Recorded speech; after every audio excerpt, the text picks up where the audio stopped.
উনি থাকলেই তো সারত যে আমনের আর মরণ নাই, কারণ মানুষটা আইতে থাকবো, তা আমনে তো সবসময় একরকম চিকিৎসা দিতে হবে, তো কাজে আমনে থাকতে হইবে।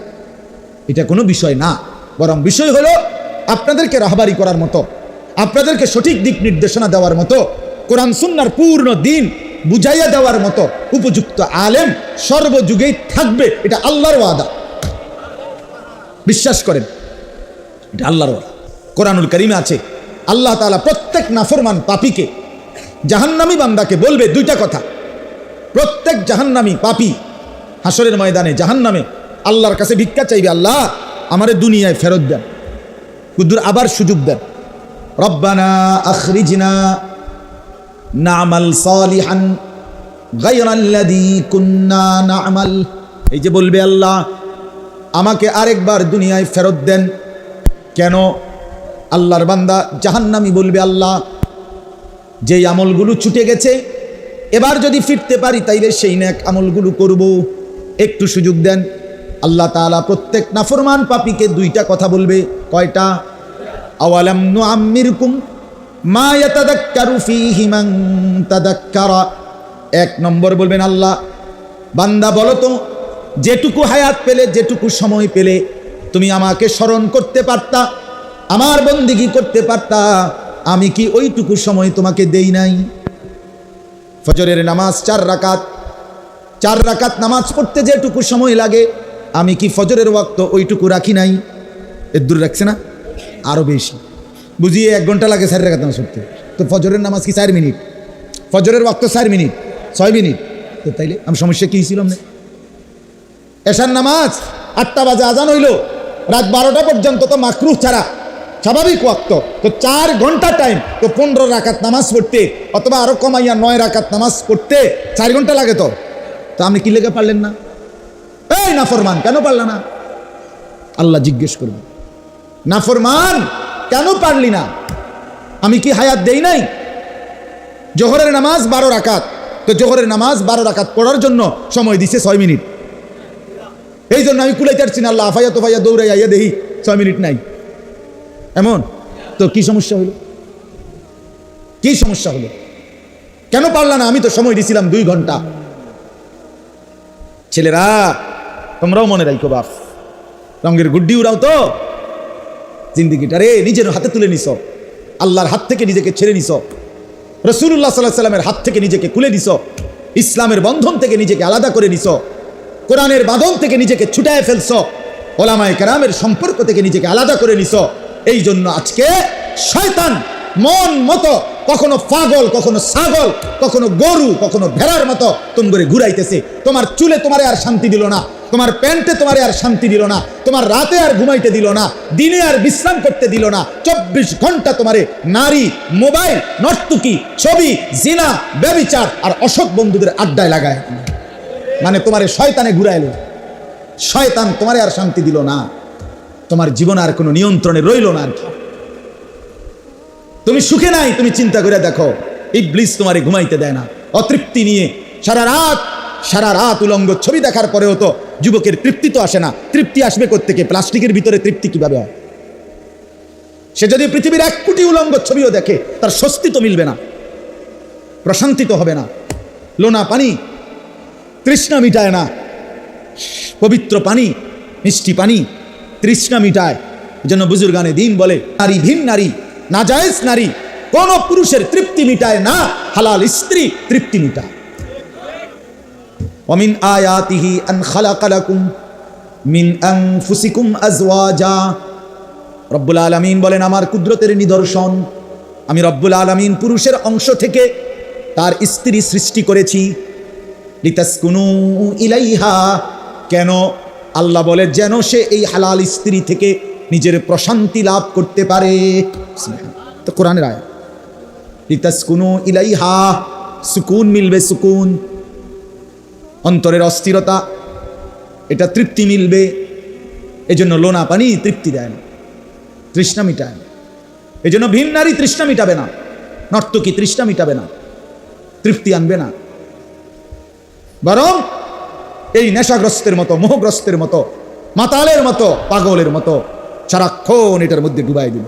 দেখতে দেখতে রাত গিয়ে, সপ্তাহ যায়, মাস যায়, কিন্তু যুবকের চোখ আর ফিরে না, তার কলিজায় আর সুখ আসে না, তার মনে কোনো তৃপ্তি মিলে না। সে শুধু পরের নারী দেখতেই থাকে, দেখতেই থাকে, দেখতেই থাকে। সে শুধু উলঙ্গ ছবি দেখতেই থাকে, দেখতেই থাকে। তৃপ্তি আসে না। শয়তান তাকে ঘুরাইতেই থাকে, নফস তাকে ধোঁকা দিতেই থাকে। আল্লাহ মাফ করে দেন। এজন্য বললাম এটা বুঝা দরকার। তো আল্লাহ বলবেন, বান্দা বলো আমি কি সময় দেই নাই? বছরে একবার যাকাত ফরজ করেছি, তো 1 বছর পরে একবার যাকাত দিবা, তাও 1 ঘন্টার ব্যবধানে না, 6 মাস লাগাইয়া দাও, মানা নাই। পুরা জীবনে একবার হজ ফরজ করেছি, পুরা বছরে মাত্র 1 মাস রমজানের রোজা ফরজ করেছি, তো আমি কি খুব বেশি ভারী কোনো বোঝা চাপাই দিছিলাম? বলেন না কেন? আল্লাহ তাআলা খুব ভারী কোনো বোঝা দিয়েছিলেন? নামাজ পড়া মানে সিমেন্টের বস্তা ট্রাকেতে নামানো, ঠিক না? এটারই তো নামাজ বলে। 1 ওয়াক্ত নামাজ মানে 20 ব্যাগ সিমেন্ট নামানো, এই তো। 1 ওয়াক্ত নামাজ মানে আধা শতক মাটি কাটানো, এই তো। তো সমস্যা কি আরে?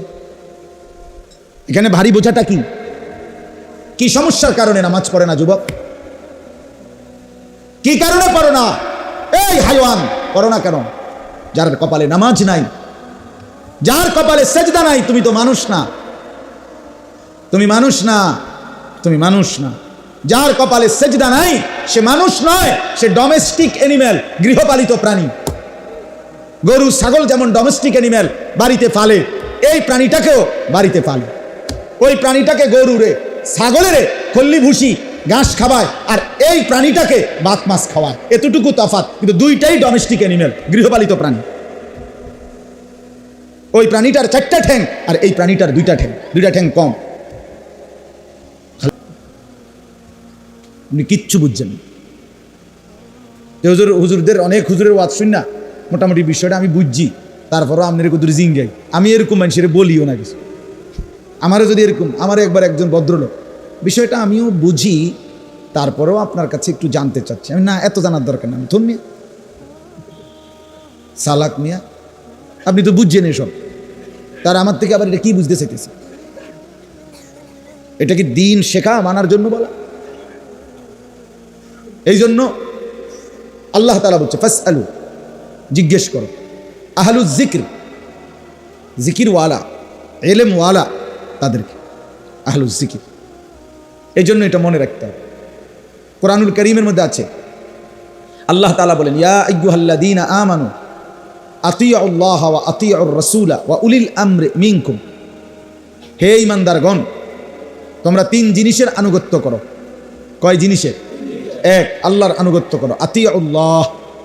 2, রাসূলের আনুগত্য করো, ওয়া আতিউর রাসূল। 3, ওয়া উলিল আমরি মিনকুম। তোমাদের মাঝে এই কোরআন এবং সুন্নাহ বুঝে এরকম ফুকাহা, উলামা, উলুল আম, তাদের অনুকরণ করো, আনুগত্য করো। তাহলে এই আয়াতে একবার স্পষ্ট কোরআন সুন্নাহর অনুসরণ, আল্লাহ রাসূলের অনুসরণের সাথে তৃতীয় আরেকটা গ্রুপ বলছে কিনা? তাইলে ওলামায়ে কেরামের কাছে জিজ্ঞেস করার যদি গুরুত্ব নাই থাকে, নিজেই যদি পণ্ডিত হয়, নিজেই কোরআন শরীফ বাংলা পড়ে, হাদিস শরীফ তর্জমা পড়ে আপনি যদি সব বুঝে নেন, আর যদি কোনো ইমাম, কোনো আলেম, পূর্ববর্তী মনীষীদের কোনো ব্যাখ্যা কিছুই যদি আপনার না লাগে, আমি বাংলা পড়মু, আমি বুঝা নেমু, তো নিশ্চিত নিজেও পথভ্রষ্ট হবে, আরো মানুষকেও পথ হারা করবে। দল্লা ওয়া আদাল্লা, নিজেও গোমরাহ হলো, আরো মানুষকেও গোমরাহ করলো। ইসলামের মধ্যে, আমাদের এই কোরআন সুন্নাহর ইলমের মধ্যে সিলসিলা, সনদ একটি গুরুত্বপূর্ণ দ্বীনের অংশ, এটা মনে রাখবেন। সম্পর্কহীন ব্যক্তি, এই 1450 বছরের ওলামায়ে কেরামের এই ধারাবাহিকতা থেকে বিচ্ছিন্ন ব্যক্তি কখনোই এই পর্যন্ত উম্মতকে সঠিক দিক নির্দেশনা, হেদায়েতের পথে পরিচালনা, আল্লাহর রাস্তা দেখাইতে পারে নাই, পারে নাই। সিলসিলা থাকতে হয়, মানে সনদ থাকতে হয়। আমি কার থেকে নিলাম, তিনি কার থেকে নিলেন, এইভাবে পূর্বে যাইতে যাইতে কোরআন সুন্নাহর এই ইলমের সনদ রাসূলুল্লাহ সাল্লাল্লাহু আলাইহি ওয়াসাল্লাম পর্যন্ত পৌঁছে। এটা অনেক ব্যাখ্যা সাপেক্ষ বিষয়। অর্থাৎ এক কথায় এটা বুঝাইতে চাইলাম, এই বহু সময় বহু মানুষ এই পৃথিবীতে আলাদা হইয়া ওলামায়ে কেরামের দলভুক্ত থেকে নিজেকে আলাদা করে নিয়ে ইসলামেরও অনেক খেদমত করতে চাইছে, কিন্তু শেষ পর্যন্ত কেউ টিকে নাই, কেউ টিকে নাই। একজনও না, বিশ্বাস করেন, এটাই বাস্তবতা, এটাই বাস্তবতা। ওলামায়ে কেরামের এই মহান কাফেলা, এটা শিকলের মতো, একটার সাথে আরেকটা জোড়ানো, শিকলের আংটার মতো, তসবির দানার মতো, এটার থেকে আলগা হইতে নাই।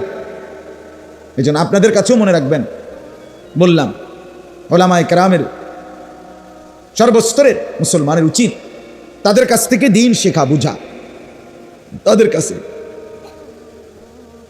কোরআনুল কারীমে আল্লাহ তাআলা বহু জায়গায়, এটা বহুভাবে রাসূলুল্লাহ সাল্লাল্লাহু আলাইহি ওয়াসাল্লাম তার হাদিসে তো বলছেনই, আলাইকুম বিসুন্নতি ওয়া সুন্নাতিল খুলাফাইর রাশিদিন আল মাহদিয়িন, আমার সুন্নতকে আঁকড়িয়ে ধরো, আমার পরবর্তী 4 খলিফা যারা খুলাফায়ে রাশেদ তাদেরকে অনুসরণ করো। কারণ ওনারা তো মানুষ, আবু বকর, ওমর, ওসমান, আলী, ওরা দিন জাননেওয়ালা। আজকের সমাজে নতুন প্রজন্ম কিছু মানুষকে দিন দিন আস্তে আস্তে বিভিন্নমুখী ষড়যন্ত্রের মাধ্যমে এই কৌশল চলছে ওলামায়ে কেরাম থেকে বিচ্ছিন্ন করা। এটা খুব সুগভীর পরিকল্পিত ষড়যন্ত্র। নিজে নিজে বুঝতে চেষ্টা করে, নিজেই ফয়সালা দেয়। আগে কিছু বয়স্ক মানুষ বলতো, মাঝে মধ্যে বলতো যে আর এইগুলো আমরাও কিছু শুনতে শুনতে বুঝা লাইছি, কিন্তু এখন ইয়াং যারা নতুন প্রজন্মের, এরা মোবাইল, ফেসবুক, ইউটিউব ইত্যাদি, গুগল ইত্যাদি বিভিন্ন জিনিস পাইয়া মনে করে ওইগুলো পড়ে পড়ে দেখে দেখে সে ইসলাম বুঝে ফেলছে। না না না, কোনো আলেমে দ্বীনের কাছে যাইতে হবে। একই বিষয় 10 জন জিজ্ঞাসা করছে, 10 জনের জন্য উত্তর 10 রকম হইতে পারে। প্রশ্ন একটাই, একেবারে হুবহু একই প্রশ্ন, আইয়ুল আমালে আফদল। নবী সাল্লাল্লাহু আলাইহি ওয়াসাল্লামকে জিজ্ঞেস করছে সাহাবায়ে কেরাম একজন, ইয়া রাসূলুল্লাহ, ইসলামের মধ্যে কোন আমল সর্বোত্তম? তো প্রশ্ন একটাই, ইসলামের মধ্যে সর্বোত্তম আমল কোনটি? তো উত্তর হবে তো একটাই, ঠিক কিনা বলেন? কিন্তু রাসূলুল্লাহ সাল্লাল্লাহু আলাইহি ওয়াসাল্লাম 10 জনকে 10 রকম উত্তর দিয়েছেন, নবীজি দিয়েছেন। এমন দিলেন কেন? কাউকে বলছেন as-সালাতু লি ওয়াক্তিহা, ওয়াক্ত মতে নামাজ পড়া। কাউকে বলছেন ইতআমুত তাআম, অপরকে খানা খাওয়ানো। কাউকে বলছেন ঈমানুম বিল্লাহি ওয়া রাসূলি, আল্লাহ এবং তার রাসূলের প্রতি ঈমান রাখা। এরকম আলাদা আলাদা উত্তর দিয়েছেন, আলাদা আলাদা। তাহলে আলাদা আলাদা বললেন কেন এক একজনকে? মূল কারণ হলো ব্যক্তির অবস্থার ভিন্নতায় উত্তর ভিন্ন হয়। আপনি যেই কোনো বাংলাদেশের সবচেয়ে বড় মেডিসিন বিশেষজ্ঞ FCBS ডাক্তারের কাছেও আপনি একদিন ওনার চেম্বারে গিয়ে দেখেন যে উনি জ্বরের রুগী 10 জন দেখছে, মনে করেন পরপর একই দিনে পরপর বাই সিরিয়াল 30 জন জ্বরের রুগী দেখছে, সবাই জ্বর, কিন্তু আপনি প্রেসক্রিপশন মিলাই দেখেন ওষুধ ভিন্ন, ওষুধের মধ্যে তফাৎ আছে। কথা বলেন না কেন? আর নাই তো জ্বরের রুগী যেই 30 জন, একটা কাগজে ওষুধ লিখে দিছি ফটোস্টেট করিয়া, সবাই 30টা নিয়ে আনেন, নিয়ে ওষুধ খাই এলাম। এটাই নিরাপদ? আমাদের পরিচিত এক ঘটনা শুনছি কিছুদিন আগে, এক ঘরের 2 ভাইয়ের বউ, আমরা দেশের 2 ভাইয়ের বউ পরস্পরের কি কয়, জাল নি, যা মানে জাল, এই যে এরা 2 জন, তো এবিডির অসুখ হয়েছে, জ্বর, ঠান্ডা, সর্দি, কাশি, তো ও এবিডির জন্য ওষুধ নিছে, উনি খাইছে, ওষুধ খাইয়া উনি ভালো হয়েছে আলহামদুলিল্লাহ। কিন্তু কয়দিন পরে ওই আরেক ভাইয়ের বউর অসুখ হয়েছে, আরেক জালের। এবিডি আন্দাজ করে কইছে যে ওষুধ তো এড়িয়ে, বুঝেন না, তুমি এটি খাও, এটার না বুঝার কি আছে, এডি তো ওষুধ। তা আর ওষুধ আনছে, জিগাইছে ওনা ডাক্তার রে, এবিডির গুলোই খাইছে। ঘটনা চক্র, ওই পরের যিনি খাইছে উনি ছিল গর্ভবতী মহিলা, আর এবিডি তো গর্ভবতী না, ওই মহিলা 2য় জন মারা গেছে। 2য় জন কি মারা গেছে কেন? কত বড় ক্ষতি করলেন পণ্ডিতি করতে গিয়ে। রোগ যদিও সেম, কিন্তু 2 মহিলার হালাত ভিন্ন না। কথা বলেন না কেন? রোগ তো দুজনেরই জ্বর, রোগ তো দুজনেরই কাশি, কিন্তু 2 মহিলার অবস্থা তো ভিন্ন। একজন গর্ভবতী, আরেকজন তো গর্ভবতী না, ওষুধ তো ভিন্ন। এই জন্য বাপ, এটা বোঝা উচিত আপনাদের কাছে, যেই বুঝেন কোনোভাবেই ওলামায়ে কেরাম থেকে বিচ্ছিন্ন নিজে হবেন না। আর এই কথা সবসময় মনে রাখবেন, শয়তানের একটা বড় ওয়াসওয়াসা আছে যে অনকি আর হেই হুজুর আসেনি। এটা ইবলিসে কয়, ইবলিসে। এটা যার মুখ দিয়া বাইর হয় তারে আলগা ধরছে, মানে শয়তানে ধরছে, জিনে ধরছে তারে। অনকি আর হেই বুজুর্গ ওনার আসেনি। আপনি হেই বুজুর্গ বলতে কি বুঝাইছেন? জুনায়েদ বাগদাদি, এই তো। তো মনে করেন আমি তর্কের খাতিরে ধরে নিলাম যে আমি জুনায়েদ বাগদাদি, আমি ওনার ওজিফাগুলো পড়ে নিলাম, মনে করেন যাই না নিলাম। তো আমনেরে আমি আমল দিলাম যে আমনে জুনায়েদ বাগদাদির আমলের বুজুর্গ, যেহেতু আমি, আমনে যেহেতু হেই আমলের বুজুর্গ টুয়ান, তাহলে আপনি এক বসায় মাগরিবের পরে 1,00,000 বার লা ইলাহা ইল্লাল্লাহর তাসবিহ পড়া এরপর উঠবেন। এক টানা 6 মাস প্রত্যেক দিন রাত্রে 20 রাকাতের কম তাহাজ্জুদ পড়বেন না। আর বাদ ফজর আবার 24,000 বার কালেমার জিকির করবেন। এইভাবে আমল করে আসেন 6 মাস। তো আমি এই আমলের আমল দিলাম, আমনে চাই আমনে চাই কেমন মাত বটটা আমনে তখন দেখা যাবে। হ্যাঁ, আপনার মাত বড়িটা দেখি কই থাকে, দেখি লম্বা কথাটা সামনে করেন চাই 6 মাস। মাগরিবের পরে 1,00,000 জিকির করেন সে, কথা বলেন না কেন? মানুষের সক্ষমতা, ধারণ ক্ষমতা, সহ্য ক্ষমতা, শারীরিক শক্তি, অবস্থান কমছে কিনা? কথা বলেন না, কমছে কিনা? তো এখনকার আলোকে মানুষকে ওজিফা আমল এখনকার আলোকে দিতে হবে না?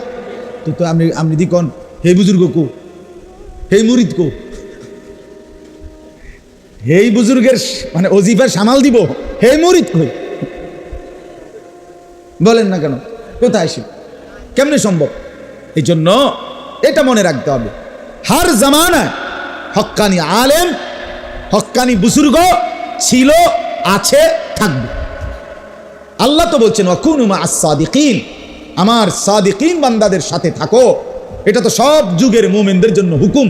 তাহলে আমগো আমলে যদি নেককার না থাকে, আল্লাহওয়ালা না থাকে, হক্কানি আলেম না থাকে, হক্কানি বুজুর্গ না থাকে, তো আমগরে যে বললেন নেককারদের সাথে থাকো, তো আমরা আমল করবো কেমন? কথা বলেন। তাহলে আমগো সবাইরে জুনায়েদ বাগদাদির আমলে পাঠাইলো না কেন? অথবা জুনায়েদ বাগদাদির বা মৃত্যু দিল কেন? একদিকে হোক, বুঝেন না আপনি? হয় আমরা সবাই আব্দুল কাদের জিলানির আমলে থাকা উচিত ছিল, আর নয় তো আব্দুল কাদের জিলানি না মরা উচিত ছিল।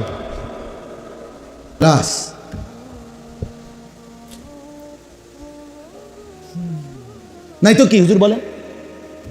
বলেন আপনি ইনসাফের সাথে বলেন। যার কপালে সেজদা নাই সে মানুষ না, সে হাইওয়ান, সে প্রাণী জন্তু, বাকি সে জঙ্গলে থাকে না। এজন্যই তো কইছি ডোমেস্টিক এনিমেল। এ তো জঙ্গলের প্রাণী না, বন্য প্রাণী না, গৃহপালিত প্রাণী। আস্তাগফিরুল্লাহ, আস্তাগফিরুল্লাহ। তো আল্লাহ তাআলা বলবেন আওয়ালাম নুআম্মিরুকুম মা ইয়াতাযাক্কারু ফীহি মান তাযাক্কারা, বান্দা আমাকে স্মরণ করবার জন্য যেটুকু হায়াত দরকার আমি কি তা দেইনি? আমি কি সময় দেই নাই? তাইলে কেন বান্দা বন্দিগি করতে পারলা না? এখন আবার সময় চাচ্ছ। আমি কি সময় দেই নাই? যেটা সময় দিছিলাম সেটাই আবার চাচ্ছ কেন? আমি তো সেই সুযোগ দিছিলামই। 2 নম্বরে আল্লাহ বলবেন ওয়াজাআকুমুন নাদির। এই কথাটা বলার জন্য বলছি, মূলত এইটা আমার উদ্দেশ্য ছিল আর বুঝানো। ওয়াজাআকুমুন নাদির, আল্লাহ তাআলা বলেন দ্বিতীয় কথাটা জাহান্নামী পাপীকে বলবে ওয়াজাআকুমুন নাদির, তোমাদের কাছে, তোমার কাছে সর্বযুগেই আমি আল্লাহর পক্ষ থেকে এসেছিল আমার ভয় প্রদর্শনকারী বান্দা। শুধু হায়াত দেইয়া ছাড়ে দেই নাই, বুঝানেওয়ালাও একজন রাখছিলাম। ওয়াজাআকুমুন নাদির, এইটা রব্বুল আলামিন বলেন আমি বুঝাবার জন্য ভয় প্রদর্শনকারী বান্দা দিয়েছি। তুমি খেয়াল করে দেখো বান্দা, কত ইমাম, কত খতিব, কত ওয়াইজ, কত পীর, কত বুজুর্গ, কত আল্লাহওয়ালা তোমার 30 বছরে, 50 বছরে, তোমারে 10 বছরে কত হাজার বার, কত শতবার ডাক দিয়ে দিয়ে বলছে ও আল্লাহর বান্দা সেজদা করো, বলে নাই? মসজিদে জুমার দিন বয়ান করে না? মাহফিলের ওয়াজে ওলামায়ে কেরাম আপনাদেরকে ডাকে না? কথা বলেন না কেন? বলে কিনা বলেন না? তাইলে কি সমস্যার কারণে পারলেন না? কেন পারলা না বান্দা? তোমারে বুঝানোর জন্য তো লোক দিয়েছিলাম, তোমারে তো আমি আমল করার মতো সুযোগ দিয়েছিলাম, হায়াতও দিলাম আমার পক্ষ থেকে। এক যুগে দিছি নবী রাসূল, আর আরেক যুগে দিচ্ছি এখন ওলামা। কখনো বানাইছিলাম নবী আদম থেকে মুহাম্মদ সাল্লাল্লাহু আলাইহি ওয়াসাল্লাম। আমার ইচ্ছা আমি মুহাম্মদের পরে আর নবী দেব না, রসুল দেব না, কিন্তু হেদায়েত তো বন্ধ করি নাই। বন্ধ করেছে? পথ প্রদর্শন তো বন্ধ করি নাই। বাকি মানুষগুলো তো আমি জলে ভাসাই দেই নাই, বাকি মানুষগুলোকে তো আমি আল্লাহ তাআলা বনে জঙ্গলে ছেড়ে দেই নাই। আমি তো প্রত্যেক জামানায় আমি আল্লাহর পক্ষ থেকে ভয় প্রদর্শনকারী ওলামা, আউলিয়া, আতকিয়া আমি তো পাঠাচ্ছি, ব্যবস্থা রেখেছি। ফাদুকু, অতএব জাহান্নামের শাস্তি ভোগ করো। লা ইউফাত্তারু আনহুম, এক সেকেন্ডের বিরতি হবে না। অহুম ফীহি মুবলিসুন, আল্লাহ বলেন অনন্তকাল জাহান্নামী বিষণ্ণ মলিন চেহারা নিয়েই পড়ে থাকবে, একবারও হাসবে না। লক্ষ কোটি বছরেও জাহান্নামী একবারও মুখে হাসি ফুটবে না। জাহান্নামী শুধু চিৎকার করবে আর আল্লাহ বলবে ওমা যালামনাহুম, আল্লাহ আমি তো বলবেন, আল্লাহ বলবেন বান্দা আমি তো জুলুম করি নাই। ওমা যালামনাহুম ওয়ালাকিন কানু হুমুজ জালিমিন, তোমরা নিজেই নিজের উপরে জুলুম করেছো, ভেবে দেখো, তুমি কদর করো নাই। সর্বশেষ জাহান্নামী অস্থির হয়ে, নিরাশ হয়ে, পেরেশান হয়ে জাহান্নামের ভীষণ আগুনে পাগলের মতো মাতাল হয়ে এবার জাহান্নামের ফেরেশতাদেরকে ডাক দিবে। জাহান্নামের প্রধান ফেরেশতার নাম মালিক। কি নাম? দারোগা জাহান্নামের যিনি, ওনার নাম হলো মালিক।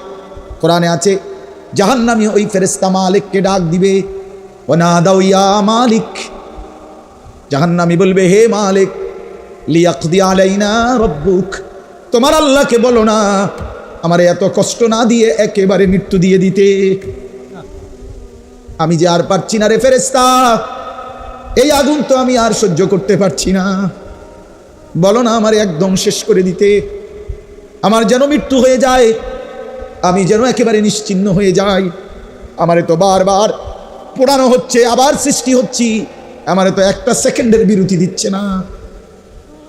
কুল্লামা নাদিজাত জুলুদুহুম বাদদালনাহুম জুলুদান গায়রাহা। বন্ধু আমার, কোনো ব্যাখ্যার কি দরকার? কোনো আলেমের কথা বলে আপনি উড়াই দিয়েন না, এটা তো কোরআনুল কারীমের সরাসরি আয়াত, ঠিক কিনা বলেন? আল্লাহ বলেন নাফরমান জাহান্নামে মিনিট মিনিট তোর শরীরের চামড়াগুলো ঝলসে যাবে, আবার প্রত্যেক সেকেন্ডে নতুন করে হয়ে যাবে। আল্লাহ বলে জাহান্নামী বারবার ভীষণ আগুনে লাফ দিয়ে জাহান্নামের মুখের কাছে ফিরে লাফ দিয়ে বের হয়ে যেতে চাইবে। ওয়াইদু ফিহা, ফেরেশতা ধাক্কা দিয়ে লাথি দিয়ে আবার জাহান্নামের ভিতরে ফিরায় দিবে। এজন্য মালিক ফেরেশতাকে বলবে, ফেরেশতা দাও না আমার একদম শেষ করে দাও, বলো না আল্লাহকে আমার মৃত্যু দিয়ে দিতে। ক্বালা ইন্নাকুম মাকিসুন, ফেরেশতা তখন বলবে না না নাফরমান, এভাবেই তুমি অনন্তকালের জন্যই পড়ে থাকো। বন্ধু খামখেয়ালি মনে করে বাংলা বইয়ের পড়া না রে ভাইয়া, এটা পদার্থ বিজ্ঞান না, জীববিজ্ঞান না, এগুলোর রসায়ন বিজ্ঞান না যে কত মানুষে কত কথা কয়, মাইতো না চাই না, না মাইতো, এটা আল্লাহর কথা। এটা চা দোকানের আড্ডা না, এটা ফালতু কথার মজলিস না, এটা বন্ধুদের আড্ডা নয়, এটা কল্পনার কাহিনী নয়, এটা স্বপ্ন দেখা কোনো ঘটনা নয়, আল্লাহর কোরআন। কি বলেন? আল্লাহর কোরআন। সাংঘাতিক একটা কথা আছে এরপরে, এই কথাটা আমি আর আগেও কয়েকবার বলছি অন্য মাহফিল। এরপরে একটা আয়াত আছে, আল্লাহ তাআলা প্রত্যেক নাফরমানিকে একটা চ্যালেঞ্জ করছে। শুনেন, প্রত্যেক পাপী ছেলেরা, বাবারা, এই মদ, জুয়া, জিনা, ব্যভিচার, নাচ গান, সুদের টাকা, ঘুষের টাকা, হারাম রোজগার, ওজনে কম দেন, ধোকা দেন, স্ত্রী বেপর্দা, মেয়ে বেপর্দা, ঘরে নাচ গান, টেলিভিশন, নাটক, সিনেমা, হায় তামসার এক জিন্দিগি। আল্লাহ তাআলা একটা সাংঘাতিক চ্যালেঞ্জ করছে ওই সূরার মধ্যে, ওই আয়াতগুলোর পরে আছে আম আবরামু আমরান ফাইন্না মুবরিমুন। এটা বড় চ্যালেঞ্জ। আল্লাহ বলে নাফরমান তোদেরকে বললাম তোরা আমার আযাব থেকে বাঁচবি কেমনে, তোদের ব্যবস্থা তোরা নিয়ে নে, আমি তোদেরকে শাস্তি দেব কেমনে, আমার ব্যবস্থা আমি করে ফেলেছি। খোদার কসম, এটা এই আয়াতের অর্থ। আম আবরামু আমরান, তারা যেন তাদের ব্যবস্থা করে নেয়, ফাইন্না মুবরিমুন, আমার ব্যবস্থা আমি করছি, আমার জাহান্নাম আমি বানাইছি, আমার শাস্তি আমি ঠিক করেছি। তুই নাফরমান কেমনে বাঁচবি আমার হাত থেকে? তুই তোরটা বুঝ করে নে। তুই তো চালাক, তুই তো পুলিশের হাত থেকে বাঁচছ বহুবার, তোরে র্যাবও ধরতে নাই, তোরে মেম্বার চেয়ারম্যান পাত্তাও পায় নাই, তোরে সমাজের কেউ কোনোদিন বাঁধন দিয়ে ধরতে পারে নাই। আল্লাহ বলে তুমি যেহেতু বহুত বড় পণ্ডিত, কাজে আমার হাত থেকে বাঁচবা কেমনে তুমি একটু ব্যবস্থা করো, আমি ধর্ম কেমনে আমি বুঝ করে রাখছি। আম ইয়াহসাবুনা আন্না লা নাসমাউ সিররাহুম ওয়া নাজওয়াহুম, আল্লাহ বলে নাফরমানরা মনে করে আমি মনে হয় তাদের গোপন কথা আর গোপন পরামর্শ শুনি না। বালা, আল্লাহ বলে না, হ্যাঁ শুনি।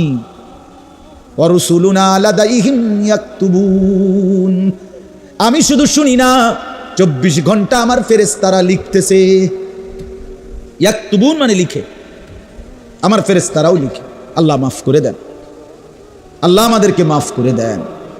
আমার বাপ বুঝতে শিখেন, ভাবতে শিখেন। এজন্য বলছিলাম, কথা তো লম্বা করলাম, কিন্তু মূল কথাটা ওই মাঝখানের কথাটা ছিল, ও যা আকুমুন নাদির। আল্লাহ বলেন আমি প্রত্যেক যুগের মানুষের কাছে উপযুক্ত দিন বুঝাইবার মতো, আল্লাহ চিনাইবার মতো ভয় প্রদর্শনকারী বান্দা পাঠিয়েছি। অতএব সর্বযুগে হক্কানি আলেম, দিন বুঝানোর মতো, আল্লাহর পথের পথিক, আপনাকে ইসলাম বুঝানোর মতো, কোরআন সুন্নাহ বুঝানোর মতো লোক ছিল, আছে, থাকবে। কোন সময় আপনি এই কথার ভাবার সুযোগ নাই আমার ইসলাম আমি বুঝুন, আমারটা আমি বুঝুন। হুজুর আমনে পণ্ডিতি করতেন যাইয়েন না, আমনে চাই মাতবরি করে না হুজুররা, না না, এটা ঠিক না। দিনের বিষয়ে নিজে নিজে মাতবরি করা ঠিক না। নিজে নাহলে ওই বেডি মরে যাবে। কথা বলেন না কেন? পরের বেডি যেরকম মরে গেছে এরকম মরে যাবে। আল্লাহ আমাদেরকে বুঝ দান করেন।